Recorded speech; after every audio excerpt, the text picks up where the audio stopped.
Welcome to dial news special debate. ఇది ప్రైవేటీకరణ కాదు, పీపీపీలో భాగంగానే ఏపీలో మెడికల్ కాలేజీలు ప్రైవేట్ వ్యక్తుల చేతికి ఇస్తున్నాము. ముందు ప్రైవేటీకరణ ఏంటో, పీపీపీ ఏంటో తెలుసుకోమని చెప్పి రెండు అసెంబ్లీ సాక్షిగా చంద్రబాబు చెప్పినప్పటికీ కూడా వైసీపీ తన స్టాండ్ మార్చుకోవటం లేదు.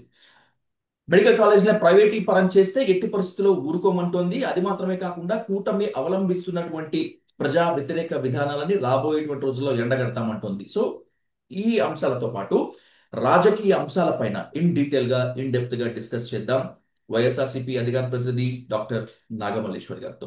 మేడం నమస్తే.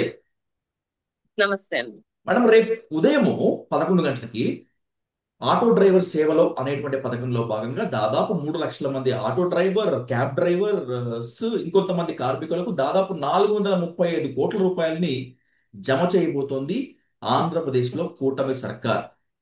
ఇది కూడా మోసమే అంటారా? ఇప్పటిలాగా విమర్శించినట్టే దీని కూడా ఇంతే అంటారా? ఒప్పుకోరా ఇది మంచిదని?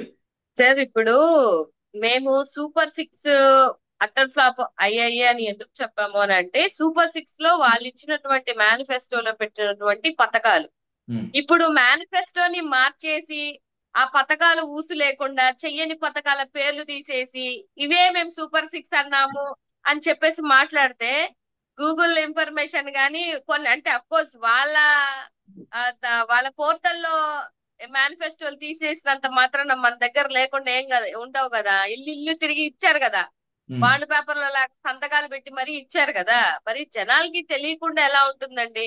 వాళ్ళ గతంలో జగన్మోహన్ రెడ్డి గారు వాహనమిత్ర ద్వారా ఆటో నాయకులు అందరికీ న్యాయం చేశారు. ఇవాళ ఆటో డ్రైవర్లు అందరికీ, రాష్ట్రంలో ఉన్నటువంటి వాళ్ళందరికీ అన్యాయం జరిగిందనంటే జరిగిందనే అంటారు. ఇప్పుడు ఫ్రీ బస్సెస్ వచ్చిన తర్వాత ఇప్పుడు ఒక పథకాన్ని మనం అప్లికబుల్ చేసాం. ఇప్పుడు గతంలో తెలంగాణలో కూడా చేశారు. చేసిన తర్వాత ఆటో డ్రైవర్లు అందరూ రోడ్డుకి ఎక్కారు కదా. ఆల్రెడీ ఒక పథకం ఒక రాష్ట్రంలో అప్లికబుల్ అయినప్పుడు దాని నష్టాలేంటి, కష్టాలేంటి, జనాలు ఏ విధంగా ఇబ్బంది పడతారా పడరానని ఒక అజంప్షన్ అన్నా మనకు ఉండాలి కదా. మనం విజనరీ అని చెప్పుకొని డైరెక్ట్ గా మనం ఏదో ఒక పథకాన్ని తీసుకొని వచ్చి దాని వల్ల నష్టపోతున్న వాళ్ళకి చేయాల్సినటువంటి రెమెడీ రాష్ట్ర ప్రభుత్వంలో వాళ్ళ బాధ్యత అది. వాళ్ళు చేశారు మేడం, దీన్ని కూడా నష్టం అని అంటారంటే నష్టాన్ని పూడ్చాల్సినటువంటి బాధ్యత ఎవరిది? ప్రభుత్వందనే కదా. దాంట్లో ఇంకా స్టిక్కర్ వేసి ఇంకా మేమే అని చెప్పుకోవడానికి ఏముంది? మీ వల్ల నష్టపోయారు, మీరు తెచ్చిన ఒక పథకం మూలాన వాళ్ళు నష్టపోయారు కాబట్టి వాళ్ళని ఆదుకోవాల్సినటువంటి బాధ్యత ఎవరిది? రాష్ట్ర ప్రభుత్వందే. సూపర్ సిక్స్ అన్న తర్వాత సూపర్ సిక్స్ లో నిరుద్యోగ భృతి ఉంది, ఇచ్చారా? ఇవ్వలేదు. ప్రతి ఆడబిడ్డకి 1500 రూపాయలు ఇస్తానన్నారు, ఇచ్చారా? ఇవ్వలేదు. ఈ రెండే కదా మేము అడిగాము. మిగతా పథకాలు కూడా సంపూర్ణంగా ఇచ్చారంటే ఇవ్వలేదు, చేస్తారు. అరాకొరాగా ఇచ్చారు. ఇప్పుడు రాష్ట్ర ఆర్థిక పరిస్థితి మీ ద్వారా, అంటే మీ జగన్మోహన్ రెడ్డి పాలన ద్వారా రాష్ట్రం అధోగతి పాలైంది, ఆర్థిక పరిస్థితి చిన్నాభిన్నమైందని చెప్పి కూటమి పదే పదే చెప్తూనే ఉంది. ఈ సందర్భంలో సంపద సృష్టించి హామీలు మొత్తం మెల్లగా నిలబెట్టుకుంటారు.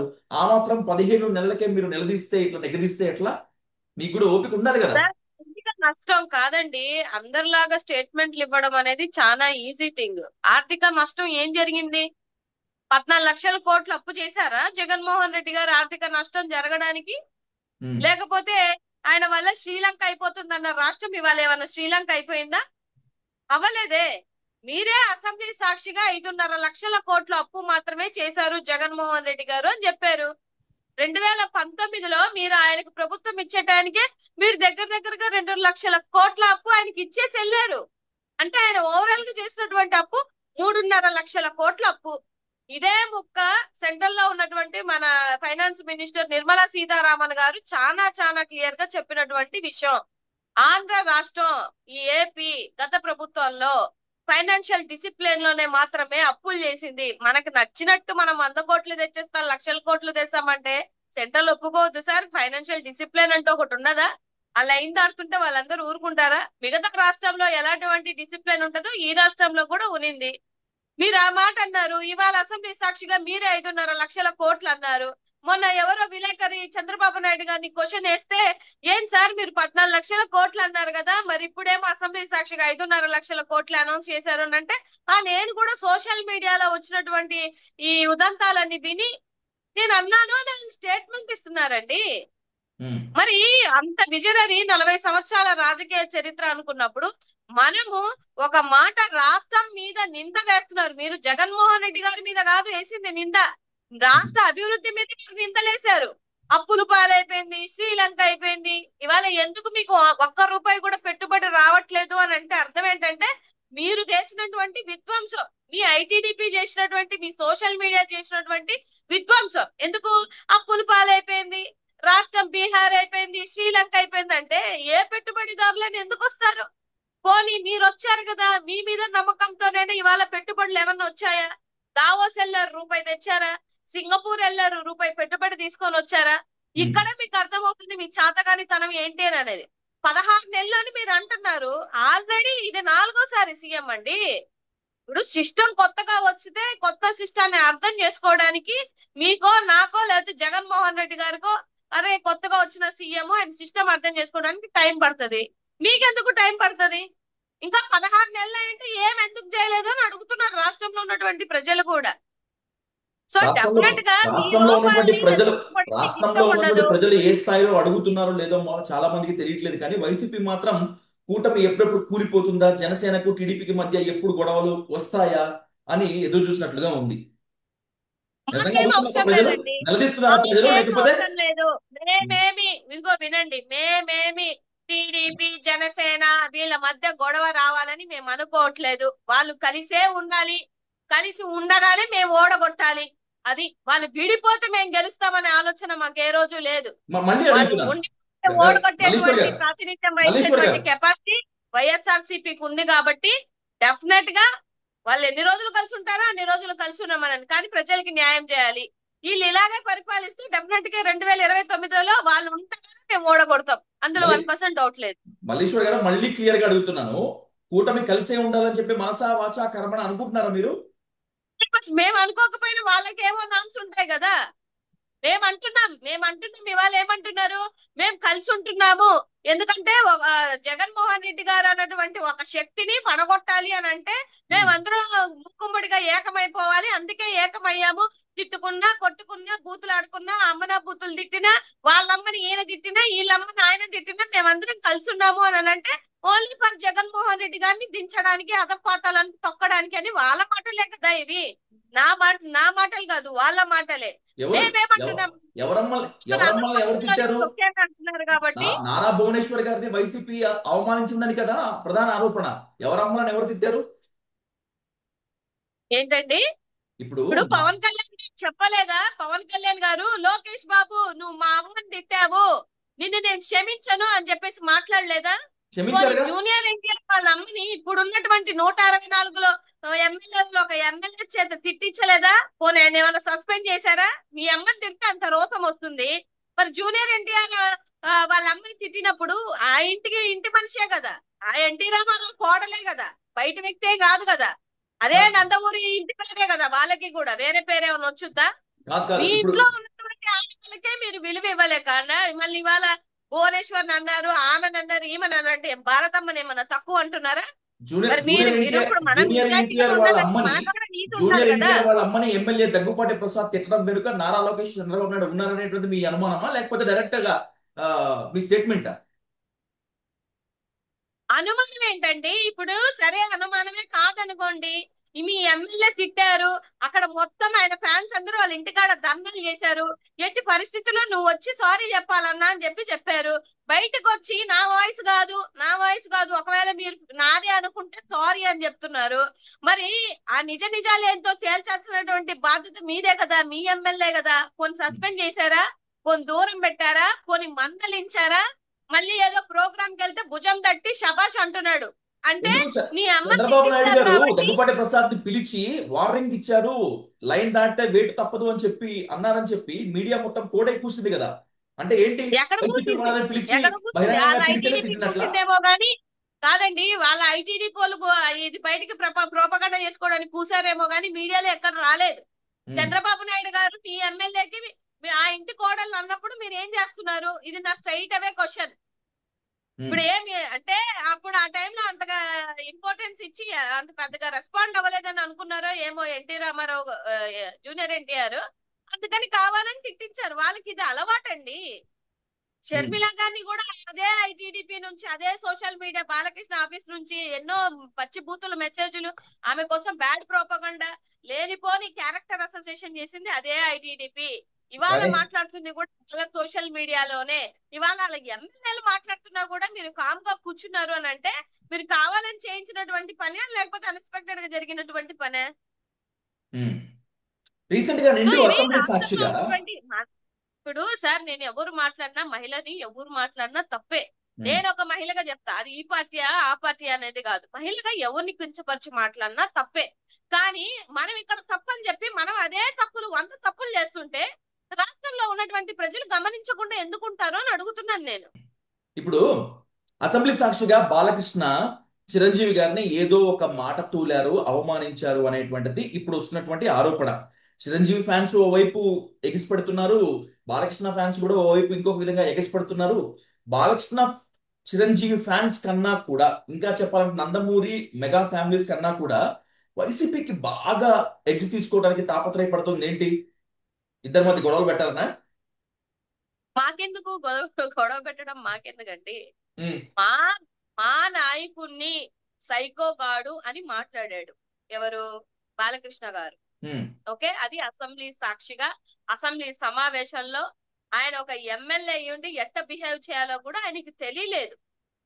ఆ ప్రాసెస్ లోనే అక్కడ ఏదో చిరంజీవిని, ఆయనకి ఇప్పటి నుంచి కాదు, వాళ్ళకి పెద్ద ఏదో పెద్ద యుద్ధాలే జరుగుతుంటాయి. అవన్నీ మనకు అనవసరం, మాకు అనవసరం బేసికల్ గా. ఉమ్, కాకపోతే అక్కడ వాడు చెప్తే వీడు వచ్చాడా, సైకో గారి దగ్గర కలవడానికి వెళ్ళాం, ఇవన్నీ ఉన్న మాటలే కదా, లేని మాటలు ఏం కాదు కదా. అన్ని ఆ వీడియోలు మొత్తం బయటకు వచ్చినట్టు హల్చల్ చేస్తున్నటువంటి విషయాలు. మీరు ఒక ఎమ్మెల్యే అయ్యి ఉండి ఒక ఎక్స్ సీఎం ని అంతమంది సభలో ఏం మాట్లాడాలో కూడా అంత మినిమం కామన్ సెన్స్ లేకుండా మాట్లాడారు కాబట్టి మేమందరం వచ్చి ఖండించాం. ఇంకొక విషయంలో, చిరంజీవి గారి విషయంలో మేము అప్రిషియేట్ చేసిన విషయం ఏంటంటే, ఆయన జగన్మోహన్ రెడ్డి గారు చిరంజీవి గారిని అవమానించారు అని అనేది గత ప్రభుత్వంలో గాని ఎలక్షన్ లో గాని వీళ్ళు వాడుకున్నటువంటి ఏమంటారు, ఒక బాణాల్లో ఇది ఒక బాణం ఆ రోజు. ఉమ్, సో ఇప్పుడు అదే అసెంబ్లీ సాక్షిగా అక్కడ ఇంకొక టీడీపీ ఎమ్మెల్యే ఏమని చెప్తున్నారు, ఇలాగ ఆయనని ఇచ్చేస్తున్నారు, ఆయన పిలవకుండా, అంటే చిరంజీవి గారు వచ్చినా కూడా ఆయన రాలేదు, బలవంతంగా మళ్ళీ ఈయన వచ్చారంటే ఆయన వచ్చారని చెప్పేసి మళ్ళీ ఆయన మీద ఏవో నిందలేయడానికి చిలిగా వాళ్ళు ఆద్యం పోస్తున్న టైంలో పాపం బాలకృష్ణ గారికి అక్కడ ఆయన ప్రెస్టేజ్ ఇష్యూ వచ్చి నిజం బయటకు వచ్చినటువంటి సంఘటన. ఉమ్. ఆయన మాట్లాడిన వెంటనే ఇమ్మీడియట్ గా చిరంజీవి గారు లెటర్ రాశారు, నన్ను ఎవరు అవమానించలేదు, నన్ను జగన్మోహన్ రెడ్డి గారు అవమానించలేదు, ఆయన పిలిస్తేనే మేమందరం వెళ్ళాము అని చెప్పేసి చాలా క్లారిటీగా మెన్షన్ చేసినటువంటి విషయం. ఇవాళ జనాలకి అర్థం అవ్వాలి, అలాగే ఈ కూటమి ప్రభుత్వంలో ఉన్న వాళ్ళకి అర్థం అవ్వాలి, అలాగే ఇది నిజమే, లేకపోతే చిరంజీవి ఫ్యాన్స్ ఎవరైతే ఉన్నారో నిజంగా ఆయన ఆ రోజు అవమానించారు అని ఫీల్ అవుతున్న వాళ్ళందరూ, అరే ఇవాళ అబద్ధం అని ప్రూవ్ అయింది. ఇప్పుడు బాలకృష్ణ గారికి అసలు ఆయన దగ్గర నైతిక విలువలు ఏముంటాయి? ఆడపిల్ల కనిస్తే కడుపన్న చేయాలా, ముద్దన్న పెట్టాలా అన్నటువంటి వ్యక్తి అసెంబ్లీలో ఆయన ఇంతకన్నా బెటర్ గా బిహేవ్ చేస్తారని ఆలోచన, థాట్ ప్రాసెస్ నాకైతే లేదు. ఆయన సొంత నియోజకవర్గంలోనే చిన్న బిడ్డని, 3 సంవత్సరాల బిడ్డని చంపేస్తే కూడా ఆయనకు గతి లేదు. అట్లీస్ట్ ఆ బాడీ కూడా తీసుకొని రాలేనటువంటి ఒక వ్యక్తి ఎవరన్నా ఉన్నారంటే బాలకృష్ణ గారు. అత్త కోడల్ని ఇద్దరిని రేప్ చేస్తే కూడా అతి గతి లేనటువంటి వ్యక్తి ఈయన. వాళ్ళ నియోజకవర్గం ప్రజలకే న్యాయం చేయలేనటువంటి వ్యక్తులు ఇవాళ ఏదో వచ్చి అసెంబ్లీలో మళ్ళీ ఏదో స్పెట్స్ పైన పెట్టుకుని జోబుల్లో 2 చేతులు పెట్టుకొని ఎట్ట బిహేవ్ చేయాలో కూడా తెలియని వాళ్ళకి ఇంతకన్నా ఇంకా వాళ్ళ దగ్గర నుంచి మనం ఎక్స్పెక్ట్ చేయకూడదు అని అంటున్నాను నేను. ఆ విలువలతో కూడినటువంటి రాజకీయాలు చేసే ఆలోచన విధానం వాళ్ళకి లేదు. కాబట్టి నేనేం చెప్తున్నామంటే, కాస్త మా నాయకుడిని మాట్లాడేటప్పుడు నోరు అదుపులో పెట్టుకొని మాట్లాడాలి. అదైతే మేము 100% చెప్తున్నటువంటి విషయం. అనవసరంగా సైకో అంటే ఇక్కడ నుంచి కూడా 100 మాటలు వస్తాయి. మీరు ఒక మాట అనడం ఎందుకు, తర్వాత అనిపించుకోవడం ఎందుకు? సో డెఫినెట్ గా ఆయన మాట్లాడినటువంటి మాటలకి ఆయన సారీ చెప్పనంత కాలం డెఫినెట్ గా వైఎస్ఆర్సీపీ నుంచి ఆయన మీద దాడి ఉంటది, లేకుండా ఎట్లుంటది? ఐ మీన్ మాటల దాడి. బాలకృష్ణ ఎపిసోడ్ వల్ల చిరంజీవి మొత్తానికి నోరు విప్పారు. దట్ మీన్స్ ఒక ప్రెస్ నోట్ రిలీజ్ చేశారు, నన్ను ఎవరో అవమానించలేదు, నన్ను జగన్ చాలా సాధారణంగా ఆహ్వానించారు అని చెప్పి. కానీ పవన్ కళ్యాణ్ గత ఎన్నికల ప్రచారంలో మా అన్నను అవమానించారు, నమస్కారం పెడితే తిరిగి నమస్కారం పెట్టిన సంస్కారం లేదు అని చెప్పి జగన్మోహన్ రెడ్డిని టార్గెట్ చేసి అన్నప్పుడు చిరంజీవి మౌనం చేతగానితనము మోసగానితనం అని చెప్పి మీరు కూడా చాలా ఫీల్ అయ్యారు కదా వైసీపీ నేతలు. ఉం? అంటే ఇప్పుడు ఇంత ఇమీడియట్ గా బాలకృష్ణ గారి మీద రియాక్ట్ అయినటువంటి చిరంజీవి గారు ఆ రోజు వాళ్ళ తమ్ముడు మాట్లాడినప్పుడు కూడా రియాక్ట్ అయింటే బాగుండేది. ఉం. 100% బాగుండేది. ఒక మనిషిని, ఒక సీఎం పదవిలో హోదాలో ఉన్నటువంటి ఒక వ్యక్తి నీకు సినీ ఫీల్డ్ లో ఒక మంచి పెద్ద హీరో అని మీకు విలువిచ్చి ఇంటికి తీసుకెళ్లి చేతులతోటి భోజనం పెట్టి మళ్ళీ సన్మానం చేసి మళ్ళా కారు దగ్గరికి వచ్చి నిన్ను పంపించినటువంటి వ్యక్తిని నీకు మినిమం కృతజ్ఞత లేకుండా ఆ రోజు మీ తమ్ముడిని ప్రొటెక్ట్ చేసుకుందామని మాట్లాడడం మానేశారో, లేదంటే ఎందుకు వచ్చి నీ తలకాయ నొప్పి వాడేదో మా తమ్ముడేదో వాగేశాడు ఇప్పుడు మళ్ళీ నేను బయటకు వచ్చేసి ఎందుకు నో అని చెప్పాలనుకున్నాడో మనకు తెలియదు. కానీ ఉం. ఇప్పుడు మీరు అన్నట్టుగానే వాళ్ళు ఆడాలనుకున్న గేమ్ లేదు ఒక భాగం అయింటదేమో అనిపిస్తుంది. ఎందుకంటే బాలకృష్ణ గారు రాసిన లెటర్ మీద అంత రియాక్ట్ అయినప్పుడు ఆ రోజు వాళ్ళ బ్రదర్ మాట్లాడినప్పుడు కూడా రియాక్ట్ అయ్యి ఉంటే అసలు నిజం తెలిసేది. నిజంగా జగన్మోహన్ రెడ్డి గారికి జరగాల్సినటువంటి అన్యాయాలు కొద్దో గొప్ప తగ్గేది. ఎందుకంటే ఇదొక నింద కదా, ఆయన మీద వేసినటువంటి చాలా నిందల్లో ఇదొక నింద. సో ఉం. ఈ రియాక్షన్ ఆ రోజు కూడా ఉన్నంటే బాగుండేదేమో అని నాకు పర్సనల్ గా అనిపించిందండి. ఓజీ రిలీజ్ దగ్గర నుంచి పవన్ కళ్యాణ్ మీద దాడి ఎక్కువ చేసింది వైసీపీ. ఓజీ తర్వాత అయితే ఇంకా ఎక్కువగా వైసీపీ పవన్ కళ్యాణ్ ఒక ఆట ఆడుకుంటుంది. అంటే అన్నను తిట్టినా కూడా సైలెంట్ గా ఉంటున్నారేంటి, మీకు ఆ, మీ ప్రేమ ఇంతేనా, మీకు చీము నెత్తురు లేదా అని చెప్పి. ఎందుకు పవన్ కళ్యాణ్ డిప్యూటీ సీఎం అయిన దగ్గర నుంచి చాలా పారదర్శకంగా చాలా బాధ్యతాయుతంగా పనిచేస్తున్నాడు కాబట్టి వైసీపీ ఓర్చుకోలేకపోతుంది అనేటువంటి ఒక వాదన. నిజంగా నా ఫీలింగ్ ఏమైనా ఉందా, మీ అంచనాలను మించిపోతున్నాడు అని చెప్పి ఆయన? సార్ బేసికల్ గా ఒక మాట చెప్తాను వినండి. అది సినిమా, ఇది రాజకీయం. పర్సనల్ గా నన్ను క్వశ్చన్ అడిగారు కాబట్టి పవన్ కళ్యాణ్ గారి యాక్టింగ్ అంటే నాకు కూడా అభిమానమే. అది ఎవరిని బట్టి? చిరంజీవి గారిని బట్టి. మీరు గమనించండి, సినీ ఫీల్డ్ లో ఏ హీరో ఫేవరెట్ హీరో అయినా మ్యూచువల్ గా అందరికి ఇష్టమైనటువంటి హీరో ఎవరంటే చిరంజీవి గారి పేరే చెప్తారు. ఉమ్. వీళ్ళైనా ఆయన పేరు చెప్పుకొని బయటకు వచ్చినటువంటి నాయకులే. సినిమా ఉమ్. పరంగా ఆయన ఎన్ని సినిమాలు రిలీజ్ చేసుకున్నా ఏం ఇప్పుడు కంటిన్యూస్ గా 9 10 ఫ్లాప్లు వచ్చుంటాయి ఆయనకి. ఓకే, ఇక్కడ మా వైఎస్ఆర్సీపీ వాళ్ళలో కూడా ఆయన అభిమానులు ఉంటారు, లేకుండా ఎవరు ఉండరు. ఉమ్. కానీ ఎప్పుడైతే ఒక డిప్యూటీ సీఎం పదవిలో ఉండి ఆ రోజు రాత్రికి ఏది బెనిఫిట్ షోకి 1000 రూపాయలు పెంచారు. మీరు ఇప్పుడు సామాన్య ప్రజలు ఆయన ఫేవరెట్ కి ఏమంటారు అభిమానుల్లో కూడా 1000 రూపాయలు పెట్టుకున్నటువంటి కెపాసిటీ ఉన్న వాళ్ళు ఉంటారు, లేని వాళ్ళు ఉంటారండి. ఉమ్. దానికి మన సినిమా కోసం ప్రత్యేకంగా ఒక జీవోని వేసుకొని మరి మనం టికెట్లు పెంచడం అనేది తప్పు అనేది మా అభిప్రాయం. ఓజీ సినిమా కోసం కాదు మేము మాట్లాడింది. ఉమ్. అలా చేయడం, అలా ఇబ్బంది పెట్టడం తప్పు అనేది మా ఉద్దేశం. అంతేకాకుండా మీరు ఆడియో ఫంక్షన్లలో, మీ సక్సెస్ మీట్లలో, లేకపోతే మీ ప్రెస్ మీట్లలో కావాలని జగన్మోహన్ రెడ్డి గారిని టార్గెట్ చేసి ఎవరైనా అక్కడ ఆ మూవీకి సంబంధించినటువంటి ఏ వ్యక్తి మాట్లాడినా డెఫినెట్ గా ఇక్కడ వైఎస్ఆర్సీపీ నుంచి కౌంటర్స్ వస్తాయి. ఉమ్. గతంలో చాలా మంది యాక్టర్లు అలా 11 వచ్చాయి, 11 మాకు గొర్రెలే మిగిలాయి, లేకపోతే వాళ్ళు ఇట్లా వీళ్ళు ఇట్లా, లేకపోతే 160 ఈ 151 ఇట్లా చాలా మాటలు అంటే పోక్ చేసే మాటలు చాలా మాట్లాడతారు. అప్పుడు డెఫినెట్ గా ఇక్కడ హట్ అవుతాం కదండి. అన్నెసరిగా మా ఊసి ఎందుకు మాట్లాడుకోవాలి?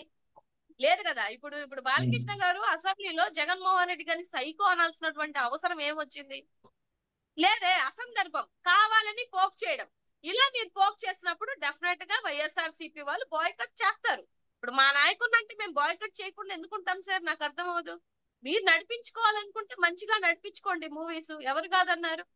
పవన్ కళ్యాణ్ ఇప్పుడు మనం పనితీరుపైన ఎమ్మెల్యే గెలిచిన వెంటనే ఆ పదవి తీసుకునేటప్పుడే చెప్తాం కదా, అంతఃకరణ శుద్ధితోటి మా స్వలాభాల కోసం మేము ఎటువంటి బిజినెస్లు గాని, ఎటువంటి కార్యక్రమాలు గాని, ఎటువంటి లబ్ధి చేకూర్చేటువంటి వాటిలలో మేము వేలు పెట్టమని చెప్పేసి చెప్తాం కదా. ఉమ్. ఇవాళ మనం ఏం చేస్తున్నాం? ఇవాళ ఉమ్. పదవులు తీసుకొని కూడా మనం ఏమన్నా షూటింగ్లలో 7 నెలలు 8 నెలలు సంవత్సరం పాటు షూటింగ్లలో ఉంటే నీ నియోజకవర్గం ప్రజలు ఏమవ్వాలి? నీ కోసం ఎదురు చూస్తున్న వాళ్ళ పరిస్థితి ఏమవ్వాలి? అసలు అక్కడ పిఠాపురంలో ఏమేం జరుగుతుందో పోనీ క్లారిటీ ఉందా సార్?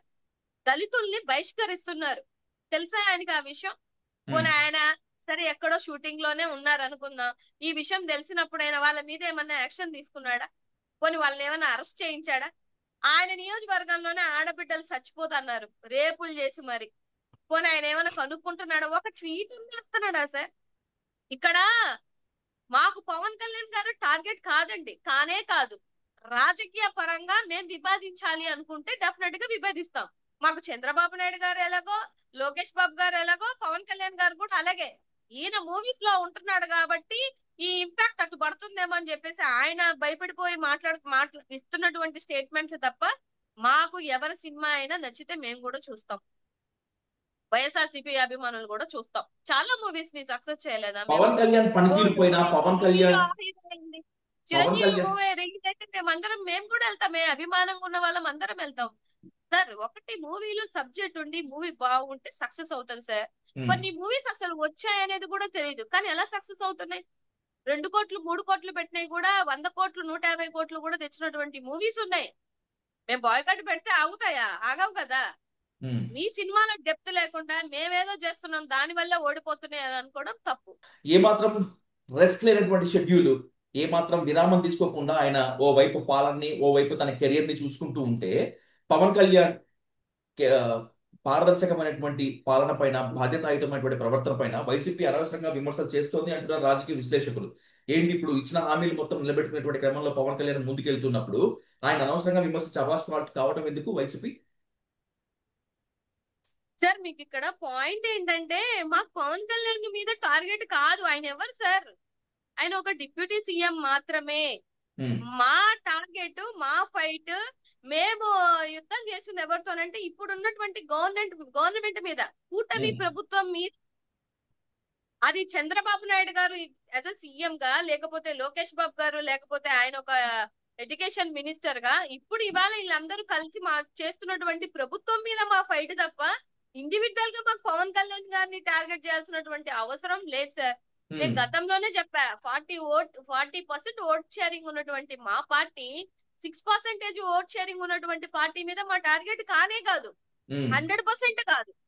మీరు కావాలని అక్కడ ఉన్న వాళ్ళు మమ్మల్ని పోక్ చేసుకొని, ఇప్పుడు మీరు మా డిబేట్స్ లో గానీ, లేకపోతే మేము మాట్లాడుతున్నటువంటి తీరులో గానీ, లేకపోతే వాళ్ళ సినిమా ఫంక్షన్స్ లో చూడండి, వాళ్ళ రిలీజ్ అప్పుడు బయటకు వచ్చి ఈ 11 కుక్కలకి చెప్తాం, 11కి ఇలా చెప్తాం, బూతులు బూతులు మాట్లాడి మమ్మల్ని రెచ్చగొడతారు, మా కార్యకర్తలని. మమ్మల్ని ఉమ్, అంటే మా కార్యకర్తలందరినీ. సో ఉమ్. డెఫినెట్ గా హట్ అవ్వడం మూలనే ఇలాంటివి జరుగుతున్నాయి. వాళ్ళ ఆరాంసే వాళ్ళ మూవీ వాళ్ళు రిలీజ్ చేసుకొని వాళ్ళు ఇచ్చేసుకున్నారు అనుకోండి, మేము ఎవ్వరం టచ్ చేయం సార్. మా ఉమ్. ఫైట్ ఏంటిది? మేము చేస్తున్న ఫైట్ ఏంది? ఓజీ సినిమా కోసం కాదు మా ఫైట్. మాకు ఇస్తానన్న సూపర్ 6 రాష్ట్ర ప్రజలకి ఇవ్వట్లేదు, ఇది మా ఫైట్. మీరు సూపర్ సిక్స్ సూపర్ ఇస్తానన్నటువంటి హిట్ కాదా? సూపర్ సిక్స్ దానికోసం సూపర్ మా హిట్ ఫైట్. కాదా? మీరు ఇస్తున్నటువంటి నిరుద్యోగ భృతి ఏమైంది? దానికోసం మా ఫైట్. మీరు ఇస్తానన్న 3 సిలిండర్లు ఆడబిడ్డలకి ఎందుకు ఇవ్వట్లేదు అనేది మా ఫైట్. కరెంటు బిల్లులు మీరు తగ్గిస్తానన్నారు, ఇది ఎందుకు చేయట్లేదు? వీటి మీద మేము సంస్థాగతంగా ఇష్యూస్ మీద మేము ఫైట్ చేస్తున్నాం తప్పి, ఓజీ సినిమా కోసమో లేకపోతే ఇంకో సినిమా కోసమో మాకేం సంబంధం ఉంటుంది సార్? ఎందుకు మాకెందుకు? చంద్రబాబు గారు యూనిట్ పై 13 పైసలు తగ్గించారు కదా, దసరా కానుకగా ఒక యూనిట్ పై 13 పైసలు తగ్గిస్తున్నాము అని చెప్పి హామీ ఇచ్చారు కదా, సరిపోదా? సార్ గతంలో జగన్మోహన్ రెడ్డి గారు ఉన్నప్పుడు యూనిట్ ధర ఎంత సార్? మీరు చెప్పండి. ఉమ్, 2.5 పైసా. ఉమ్, ఇవాళ వీళ్ళు వచ్చిన తర్వాత యూనిట్ ధర ఎంత సార్? దాదాపు 4.5 పైసా, ఉమ్. 4 రూపాయల చిల్లర. ఓకే, మీరు ఆ రోజు 2.5 పైసా అంత గొడవ చేశారు. కరెంటు బిల్లు మోతే మోత అని అన్నారు కదా, మరి ఇవాళ మోత ఎవరి మోత? మీరు అబ్జర్వ్ చేయండి. ఇవాళ కరెంటు బిల్లులు సామాన్య ప్రజలు కట్టుకునేటువంటి పరిస్థితి ఉందా లేదా? ఎక్స్ట్రా ప్రతి పేమెంట్, కరెంటు బిల్లు చెక్ చేస్తే ప్రతి పేమెంట్ ఎక్స్ట్రా ఎందుకు కడుతున్నామంటే, గత ప్రభుత్వంలో ఉన్న బకాయిలు అని అంటారు. అవి ఎప్పుడువి? 2014 నుంచి 19లో వీళ్ళు కట్టకుండా మానేసినటువంటి బకాయిలు ఇప్పుడు మనతో కట్టించుకుంటున్నారు. మీరు ఉమ్, కావాలంటే ఉంటే ఒకసారి పర్సనల్ గా మీ కరెంట్ బిల్ అయినా చెక్ చేయండి. ఉమ్. మీరు కావాలంటే కాల్స్ చాలా మంది ఎందుకంటే మా చేత ఇలా కట్టించుకుంటున్నామంటే కాల్స్ రావడం జరిగింది, మేము కూడా రీచెక్ చేయడం జరిగింది. ఇవాళ బాధుడు ఎవరి గవర్నమెంట్ లో జరుగుతుంది? రూపాయి కూడా పెంచనన్నారు కదా, ఎందుకు పెంచారు? ఎలా పెంచారు? ఉమ్. సో మీ పారదర్శకమైనటువంటి ప్రభుత్వం ఇక్కడ ఏం లేదు సార్. దగ్గరగా 180 జీవోలు తీసుకొచ్చారు, రహస్య జీవోలు. ఏ జీవో ఎందుకు తెస్తున్నారో తెలియట్లేదు, అసలు ఆ జీవోలు ఏమేస్తున్నారో తెలియట్లేదు. అంటే చంద్రబాబు నాయుడు గారి దగ్గర ఒకటి ఉంటది సార్, ఒక థింగ్ ఉంటది. ఏంటి అని అంటే, ఫస్ట్ చిన్న లూప్ వదులుతాడు. ఆ లూప్ మీద నెగిటివిటీ వచ్చిందా వెంటనే అది క్యాన్సిల్ చేస్తాడు. ఆ జీవో క్యాన్సిల్ ఇంకోటో లేకపోతే ఆలోచనే క్యాన్సిల్ చేస్తాడు. ఇది పట్టించుకోకుండా ఏమాత్రం అన్న జనాలు ఉన్నారా, అంతే దాన్ని అప్లికబుల్ చేస్తారు. అది ఆయన మాస్టర్ ప్లాన్ యాక్చువల్లీ. అది అందులో ఆయన మేధాగానే చెప్పుకోవాలి. వాళ్ళు చెప్పే అబద్ధాల్లో గానీ, లేకపోతే మీకు పాత వీడియోలు చూడండి. రోషయ్య గారు ఒక వీడియోలో చెప్తాడు ఏమని, ఎప్పుడు ఖజానాలో డబ్బులు లేవు, అప్పులు చేసేసారు. ఇది ఆయన ఏమంటారు, రెగ్యులర్ గా చెప్తున్నటువంటి ఊత పదాలు అనుకుంటా. అప్పుడెప్పుడో 10 సంవత్సరాల క్రితం అవే మాటలా, ఇప్పుడు కూడా అవే మాటలా. జగన్మోహన్ రెడ్డి గారు వచ్చిన 5 సంవత్సరాల్లో ఒక్కసారి ఆయనకు ఆపర్చునిటీ వచ్చినా కూడా, అది కూడా 2 సంవత్సరాలు కరోనా వచ్చినప్పటికీ కూడా ఏ రోజు అరే నాకు ఈ రాష్ట్రాన్ని నేను పరిపాలన చేయలేనేమో, వీళ్ళు వెళ్ళిపోయే టయానికే 2.5 లక్షల కోట్లు అప్పిచ్చి ఖజానాలో 100 కోట్లు ఇచ్చారు. 100 కోట్లే ఆ రోజు ఈయన ఖజానాలో డబ్బులించి పోయింది. అయినా కూడా ఆయన ఏ రోజు భయపడలేదు, నాకు చేత అవ్వలేదని చెప్పలేదు, అమ్మ శ్రీలంక అయిపోతుందని స్టేట్మెంట్ ఇవ్వలేదు రాష్ట్రం మీద. ఆయన పరిపాలనకి ఈయన పరిపాలనకి నక్కకి నాగలోకానికి ఉన్నంత తేడా ఉంది సార్. ఇవాళ రియాలిటీలో చెక్ చేస్తే డెఫినెట్ గా జనాలకి అర్థమవుతది. ఆయన ప్రెస్ మీట్ పెడతారు, 1-2 గంటలు పెడతాడు. ఇది కూడా పీపీటీ ప్రెజెంటేషన్ తోటి, విత్ లెక్కలు, విత్ ప్రూఫ్స్ తో. ఒక్కరైనా ఒక ఎమ్మెల్యే గాని, ఒక మంత్రి గాని, లేకపోతే వాళ్ళ అధికార ప్రతినిధులు గాని, సార్ ఇదిగోండి మీరు చెప్పినటువంటి లెక్క తప్పు, ఈ లెక్కలు కాదు, ఇవి నిజమైన లెక్కలని ఒక్కరైనా ప్రెస్ మీట్ పెట్టడం మీరు చూసారా ఈ 16 నెలల్లో? ఉంటే కదా 30,000 మంది ఆడబిడ్డలు తప్పిపోయారు అని అన్నారు, లేకపోతే మద్యం తాగడం మూలాన 30,000 మంది చనిపోయారు అని అన్నారు. ఇవాళ ఎన్సీఆర్బి ఇచ్చినటువంటి రిపోర్ట్స్ లో ఏది ఒక్కరే లేరే, 0. ఆంధ్ర రాష్ట్రంలో ఇలాంటి సంఘటన వల్ల మరణించిన వాళ్ళు 0. అంటే అది మనం ఇచ్చిన రిపోర్ట్, వీళ్ళు ఇచ్చే రిపోర్ట్ కాదు, నేషనల్ ఇచ్చినటువంటి రిపోర్ట్. అంటే ఇంత పచ్చి అబద్ధాలు రాష్ట్రంలో మీరు ఆడినటువంటి అబద్ధాలు ఎంతకని సార్? ఇప్పుడు డెఫినెట్ గా చచ్చిపోయారని అంటే ఏరు చచ్చిపోయారా? మీరే మొన్న వాళ్ళే అసెంబ్లీ సాక్షిగా నవంబర్ 16వ తారీఖున 2024లో ఏం అనౌన్స్ చేశారు? ఏది ఈ ఈ మహిళల రవాణా కేసెస్ ఏవైతే ఉన్నాయో అవి ఓన్లీ 34 మంది అని చెప్పేసి చాలా క్లారిటీగా చెప్పారు. మరి 30,000 మంది ఆడబిడ్డలు తప్పిపోయారు అన్నారు కదా. ఆ రోజు చంద్రబాబు నాయుడు గారు కూడా వంతపాడారు కదా. పవన్ కళ్యాణ్ చెప్పినప్పటికీ కూటమి ప్రభుత్వం అంతా వంతపాడింది కదా. ఏరి మరి మీరు వచ్చి 16 నెలలు అవుతుంది, తేవాలి కదా వాళ్ళు. మద్యం వల్ల విచ్చలవిడి జగన్మోహన్ రెడ్డి గారు తీసుకొచ్చినటువంటి ఈ ఈ మద్యం వల్ల 30,000 మంది మరణించారు అని చెప్పారు. ఏరి ఆ 30,000 మంది ఏరి లిస్ట్ లో ఉండదా? పరిరక్షించాల్సినటువంటి, ఇప్పుడు సెంట్రల్ కు ఒక రిపోర్ట్ ఉంటది కదా, క్రైమ్ రిపోర్ట్స్ ఉంటావా? ఆ రిపోర్ట్స్ లో లేవే.